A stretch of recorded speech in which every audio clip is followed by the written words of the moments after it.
Hey there, it's time for This is the Bronx TV. We are here on a Friday afternoon. I'm here with Sam Brooks, who is the president of the Mott Historic Districts Association. Yep. And I'm getting a tour of this incredible historic district.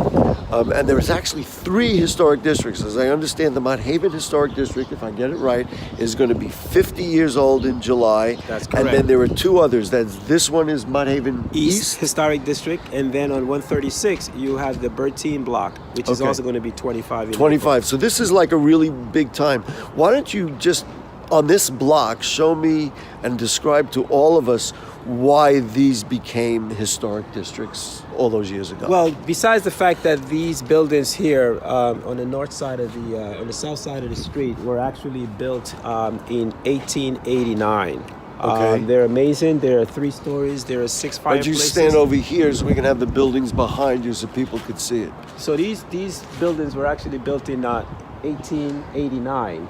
They were built by architect builder William O'Gorman, and they're amazing. I mean, the description of them with the high front roof, some of the Fleming and the neo-Greek design made them an amazing, and that's why they were designated as a historic landmark. Wow.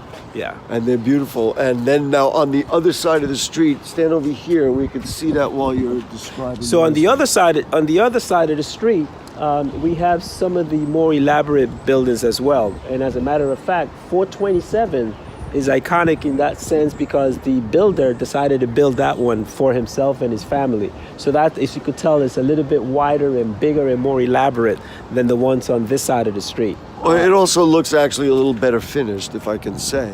I mean, yes, it is. I don't want to make judgments about how people live.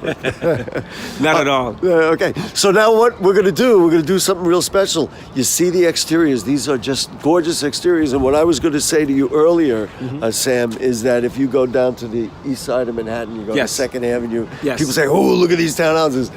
We got it here in the Bronx. Don't mess with we. We are not second place. But Sam is going to let us go in. This is where you live. Yeah, I actually live here 442, and I've been here for about almost 18 years. Okay, so I'm going to follow you up the stairs, and we're gonna go in. Okay, we're going to actually see what it looks like inside some of these historic structures.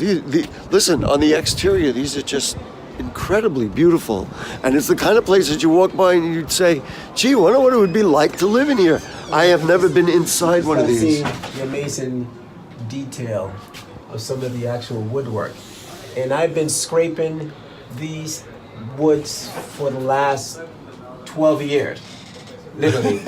So these have about 3 layers of paint. I hope you find some other things to do other than scraping for 12 years. Show us some because some of the doorways and things.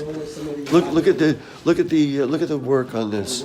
This is not every day that you see things like this.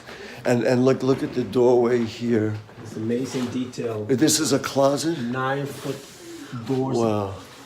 So these are 9 feet doors. I'm going to just step back archways. so you can see it. This is just amazing. Wow. And all the detail is a pair of them.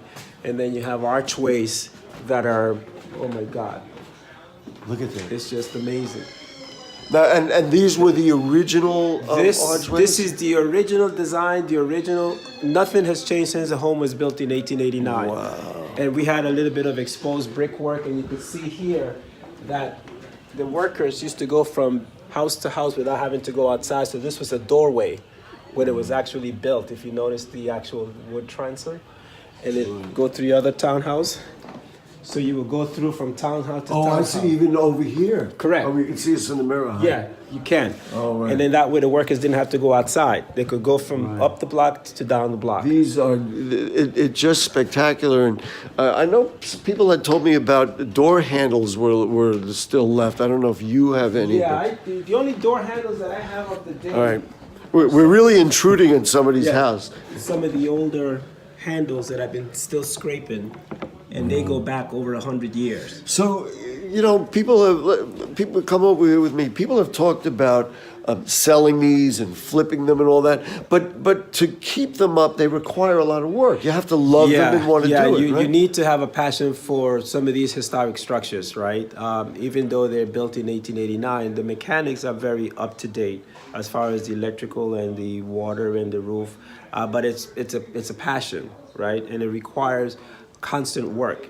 You don't just move in and that's the end of it. And so people who would be concerned, and you and I were talking at length about it, about gentrification and people flipping, it's not that easy to do. It's very easy to say, well, you bought it now, and you were telling me you bought it for a less amount of money, and now it could be worth more. But in order to really sell it and do it, you'd really have to spend time. Or Yeah, no, you have to fix it do up. you have to do a lot of the restoration. I mean, all of this stuff took time. I mean, you see the staircase, you see the winding staircases and what have you. That took a lot of work. I mean, that had layers. That had about 7 layers of paint. So me and my wife and my kids and my friends, we will have these scraping parties. Literally. I can't believe I wasn't invited to a scraping We party. literally come in and actually. Well, there you can see. Look how beautiful the staircases are. So it's a labor of love, no doubt about it. Yes, it definitely is a labor of love, and hopefully one of these years I'll be completely done. No. The So our beauty next is, project is to do a complete gut of the kitchen and then finish this floor. This is the last floor. and the wood floors. You can see the the floor, beautiful we do wood floors. virtually everything. The upstairs has already been done. The downstairs has already been done. It's modernized and what have you. What I want to do, just to wrap this video up, is that just remind people, if you like these kinds of videos, become a subscriber of This is the Bronx on YouTube, and you'll see all the different videos and places we go, even inside people's homes in the Bronx. And then you can read it off my shirt. Why do we do this, and why do we in places like this? Because this is the Bronx. This is the Bronx.